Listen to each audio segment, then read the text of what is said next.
Hi சுட்டீஸ், எல்லாரும் எப்படி இருக்கீங்க? இன்னைக்கு ஒரு கதை பார்க்கலாம். ஒரு ஊரில் ராமு அப்படிங்கிறவன் இருந்தான். அவன் எப்பவும் கோவப்படுறத சுபாவத்தான் கொண்டவன். ஒரு முறை அவனது நண்பன் அவனிடம் ஆணிகள் நிரம்பிய பையை கொடுத்தான். நீ எப்போதெல்லாம் கோவப்படுறியோ அப்போல்லாம் ஒரு ஆணியை அந்த சுவத்தில் அடிக்கணும் அப்படின்னு சொன்னான்.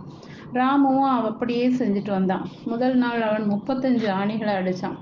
மறுநாள் 30. படிப்படியாக இப்படி குறைஞ்சிக்கிட்டே வந்துச்சு. சில நாட்கள் கழிச்சு அவன் கோவப்படுறதையே நிறுத்திட்டான். அதனால அவன் ஆணிகளே அடிக்கல. இதை அவனது நண்பன் பார்த்து பெருமைப்பட்டான். அவனை முழுசுமா திருத்த ஆசைப்பட்ட அவன்கிட்ட, நீ அடிச்ச ஆணிகளை நீயே பிடுங்கிரு அப்படின்னு சொன்னான். ராமுவும் அப்படியே செஞ்சான். அதை பார்த்து அவன் நண்பன் அவன்கிட்ட சொன்னான், நண்பனே, நான் சொன்னபடி எல்லா வேலையிலையும் செஞ்ச. இப்போது நீ அடிச்ச ஆணிகள் பிடுங்கப்பட்டு விட்டன.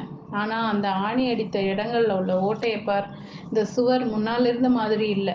எல்லா இடங்கள்லையும் ஓட்டைகள் இருக்கு. அது போலத்தான் நீ கோவத்துல சொல்ல வார்த்தைகளும் செயல்களும் ஒரு வடுவை உண்டாக்கிடும்.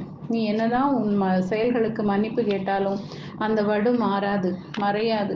நீ வார்த்தைகளால் உண்டாக்கும் வடுவிற்கும் செயல்களால் உண்டாக்கும் வடுவிற்கும் எந்த ஒரு வித்தியாசமும் இல்லை அப்படின்னு சொன்னார் ராமுவின் நண்பன். ஓகே சுட்டீஸ், இந்த கதை பிடிச்சிருந்தா லைக் பண்ணுங்கள், சப்ஸ்கிரைப் பண்ணுங்கள், ஃப்ரெண்ட்ஸ் அண்ட் ஃபேமிலிக்கு ஷேர் பண்ணுங்கள். கூடவே இந்த பெல் ஐக்கானையும் கிளிக் பண்ண மறக்காதீங்க. பாய்.